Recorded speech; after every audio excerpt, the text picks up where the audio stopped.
YouTube automation is by far the quickest way to see success online right now. People are turning channels into full-blown money machines. With YouTube being the biggest search engine on the planet behind Google, now is by far the best time to get in on YouTube automation. Take this channel for example. They're posting videos in this insane geopolitics niche, and they've got over 210,000 subscribers and 46 million total views. This niche works because there's always something going on in it. Trending topics appear each day, and if you're the first to report on it, your video is basically guaranteed to go viral. That's why, in this video, I'll show you the fastest way to make this content, so you can start going viral straight away. And if you want to take it a step further, join my community for some advanced strategies. No more talking, let's get to work. We'll start inside ChatGPT. I'll enter a prompt that asks for a list of short, brandable names for a channel focused on AI-powered geopolitical analysis,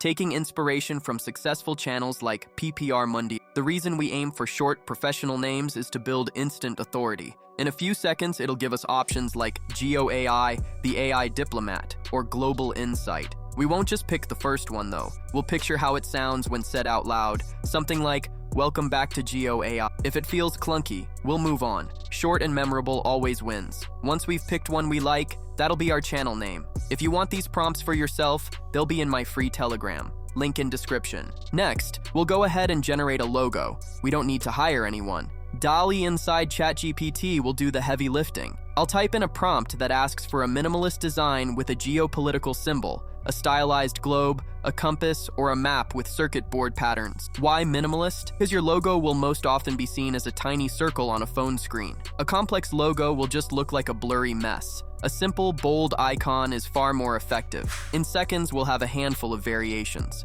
We'll scroll through and find one that feels simple, bold, and recognizable even at tiny sizes. Once we've got the right fit, we'll download it. Now, if you want to take this to TikTok but are outside the Creator Rewards Program regions, then I have accounts in the video description. Now it's time to gather content ideas. We'll jump over to YouTube and start searching for viral geopolitics video titles from channels like PPR. We'll copy as many titles as possible, ideally 20 or 30 so we can see patterns. This is a crucial market research step. These existing titles prove what people already click on. We're looking for recurring keywords and emotional triggers. Once we've got a long list, we'll paste it back into ChatGPT. I'll ask it to analyze these patterns and then create fresh, original video ideas based on those proven titles. In a couple of seconds, we'll have 20 or 30 new hooks, each with a twist. We'll scroll slowly and pick the one that seems the most compelling. Now we'll need a script. We'll open a new chat in ChatGPT and paste in the chosen title.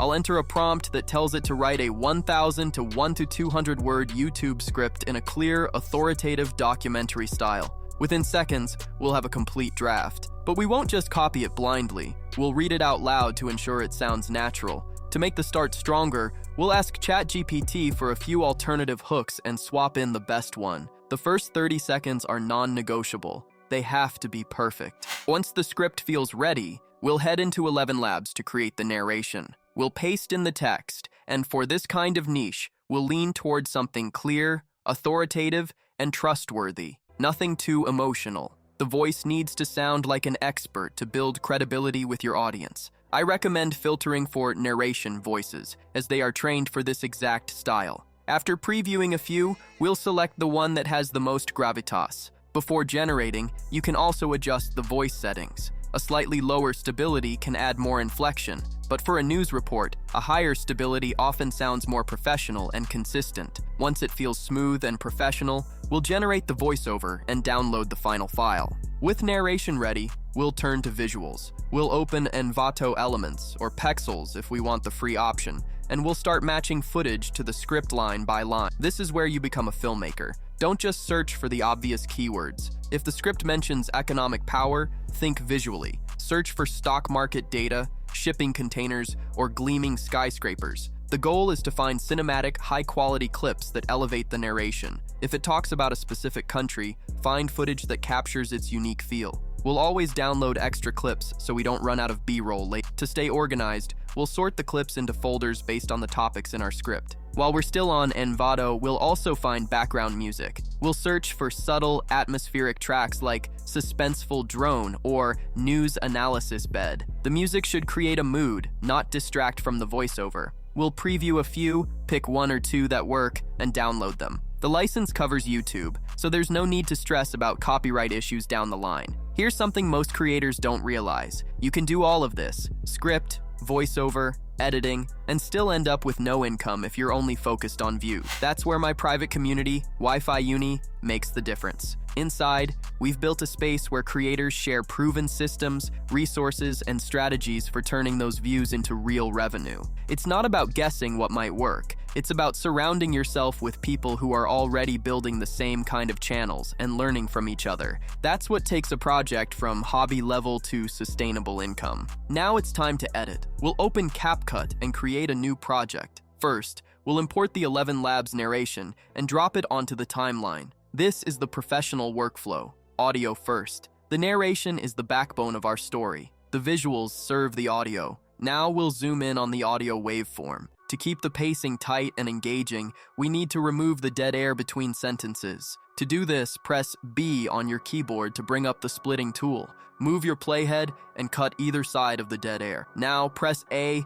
to switch back to the selection tool. Select the piece of dead air and hit delete. Finally, connect the voiceover again by dragging the clips together. You'll repeat this for every pause to create a seamless, professional narration. Next, we'll add the music. We'll drag it under the narration and drop the volume to around -20 decibels so it sits nicely in the background and doesn't fight the voiceover. Then, we'll start laying down the stock footage. We'll pace clips at 3 to 5 seconds each, always matching visuals to narration. If the voiceover mentions a specific country, we'll show a shot related to that country. If it mentions a conflict, we'll use a more dramatic visual.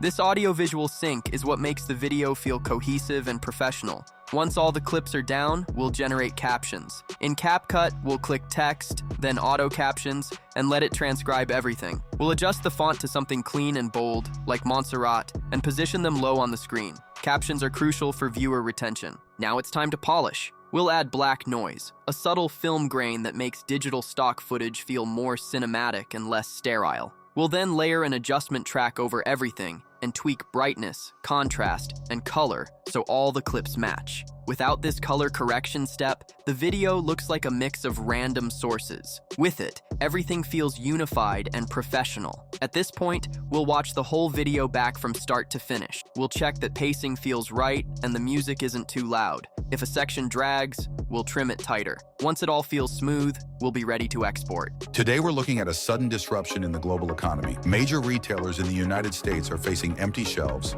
shipping delays, and rising costs. The cause? A sharp move from Asian trading partners who have restricted key supply chains in retaliation against recent U.S. policies. That's all for today's video. Join my community for some more advanced tips that'll help you go viral.